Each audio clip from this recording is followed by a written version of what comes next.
আপেলের বীচির থেকে চারা করে সেই চারা আমি এই যে ছোট একটা পটের মধ্যে লাগিয়েছিলাম, আপনাদেরকে দেখিয়েছিলাম।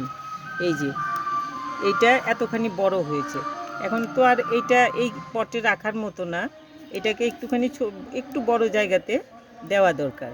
তো ওইটা আমি আজকে লাগাবো, এখন আপনাদেরকে দেখাবো।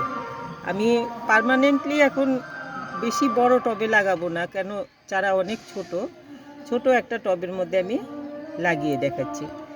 এটা কত 8 ইঞ্চি টব হবে, এই টবটাতে আমি লাগিয়ে দেখাচ্ছি। তো এটাতে আমি তো নিচে ফুটো করে নিয়েছি, এইখানে মাটি আর শুকনো গোবর নিয়েছি, আর অন্য কিছু নেইনি এখনও। এটাতে একটু নিম পাতার গুঁড়ো দেব, একটু চা পাতার, এই যে শুকনো চা পাতা অল্প একটু দিয়ে দিলাম, সাথে একটু ডিমের খোসা দেব।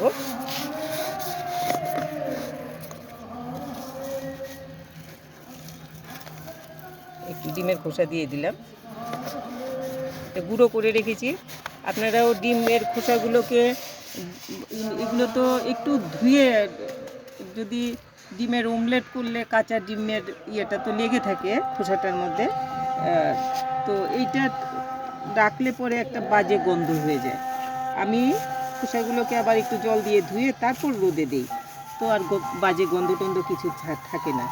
তো আমি এখন এটার মধ্যে দিয়ে দিচ্ছি একটু নিম পাতার গুঁড়ো, ব্যাস। এই দিয়ে এখন আমি মিশিয়ে লাগিয়ে দেবো। আপনারা ওই রকম করে রোদে দিয়ে রাখেন যদি ডিমের খোসাটা, তো এই 2-3 দিন রোদে দিলে একদমই মুচমুচে হয়ে যায়, আর কিছু দিয়ে চাপ দিলে ভেঙে যায়, গুঁড়ো হয়ে যায়।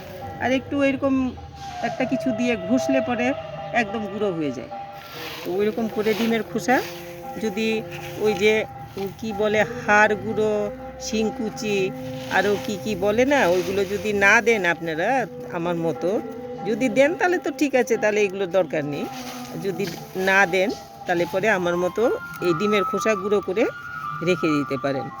এটা আমার মনে হয় ওইগুলোর যেই কাজ কিছু তো করবে। আর সাথে আমি একটুখানি কলার খোসা দিয়ে দেবো অল্প।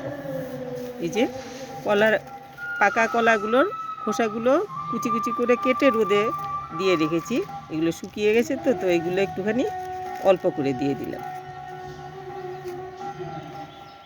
কলার খোসাটা শুকিয়ে গুঁড়ো করে রাখতে পারলে তো খুবই ভালো, আর বিশেষ করে জবা গাছের জন্য কলার খোসা খুব ভালো। আপনারা কলার খোসাগুলো ফেলে দেবেন না। কলা খেলে বা ঠাকুরকে কলা দিলে খোসাটা রেখে দেবে, যাতে পরে গাছ লাগানোর সময় ইউজ করতে পারে। গাছটাকে বের করে ফেলি এটার থেকে।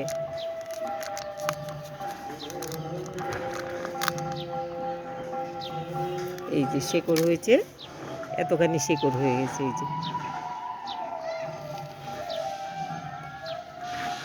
এই যে এতখানি শেকড় হয়েছে। তো আমি এখন গাছটাকে বসিয়ে দিই এখানে। বেশি উঁচু হয়ে যাচ্ছে।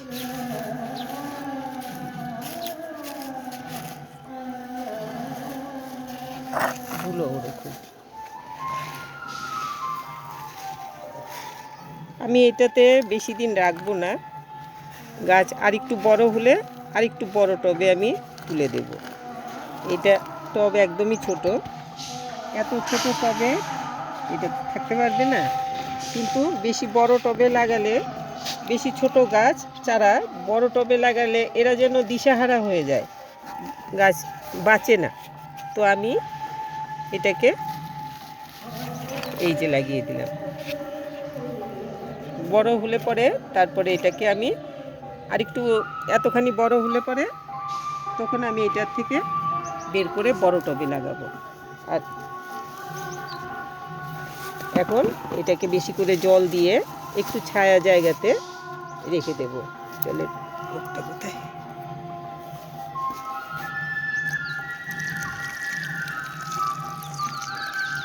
বেশি করে জল দিয়ে দিতে লাগবে, সবই শুকনো তো, নাড়াও পড়েছে, রেখে দেবো এখন।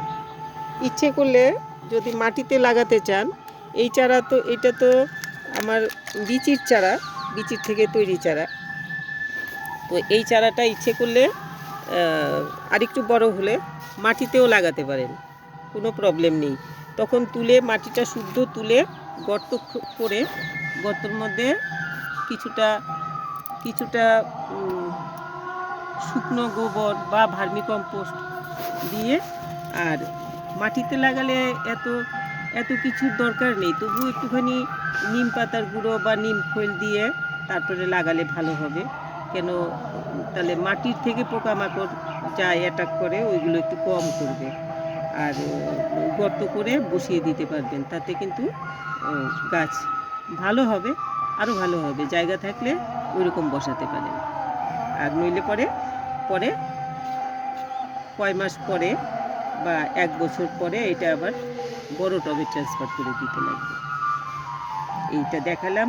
আমি আরেকটা জিনিস আমি ভুলেই গেছিলাম, আমি কিন্তু আম গাছে কলম বেঁধে রেখেছি, সেই কলমটা কাটাও হয়নি, রয়েছে, গিয়ে দেখতে লাগবে আরেকদিন, আপনাদেরকে দেখাবো কলমটার কি অবস্থা, শেকড় টেকড় কী বেরোলো, কেটে কলমটা এখন আবার লাগাতে লাগবে। আর আমার পুরনো কলমের গাছে তো ভর্তি হয়ে মুকুল এসছে, ওইটা দেখাবো আপনাদেরকে। আমি ভাবলাম এটা তো আমার তৈরি বিচির চারা, আর আমার তৈরি কলমের আম গাছে যে মুকুল এসছে এটা একটুখানি দেখিয়ে দিই আপনাদেরকে। এটা 1.5 বছরের চারা আর কি, গত বছর 6 মাস পরেই মুকুল এসছিল, কিন্তু আমি বাড়িতে ছিলাম না, তো জল দেয়নি, যে কাজের মেয়েটাকে বলে গেছিলাম এই গাছটাতে জল দেয়নি, মুকুলগুলো ঝরে গেছে। তো এইবার আবার এখন মুকুল, গতবার কম এসেছিল, এবার তো ইয়েটাও ট্রান্সফার করেছি, টবটা চেঞ্জ করেছি, নতুন মাটি টাটি পেয়ে আছে, দেখতেই পাচ্ছেন কিভাবে মুকুল এসছে। এখন কতটুকু কী হবে জানি না। এটাই আমার আম্রপালি গাছের আম্রপালির কলম। তারপর আম ধরলে আপনাদেরকে আমি আবার ভিডিও করে দেখাবো। আর আপেলের চারা দেখালাম, এইভাবে বিচির থেকে চারা করে আপনারা আপেলের চারা করতে পারেন। আমার তো বড় গাছ দেখিয়েছি, জানি না এবার আমার আশা আছে গাছে ধরবে আপেল, মনে হচ্ছে আর কি, ফুল আসবে মনে হচ্ছে। ঠিক আছে, আপনারা এইভাবে বিচির থেকে চারা করে গাছ করতে পারেন। আর আমার এইভাবে যেইভাবে আমি করি, এইগুলো যদি দেখে ভালো লাগে, আপনারা একটুখানি লাইক, শেয়ার, সাবস্ক্রাইব করে দেবেন। আর ভালো লাগলে একটু কমেন্ট করবেন। সবাই ভালো থাকবেন। আর ফল গাছ করুন বাড়িতে, ফল হলে পরে নিজের বাড়িতে খুব ভালো লাগে।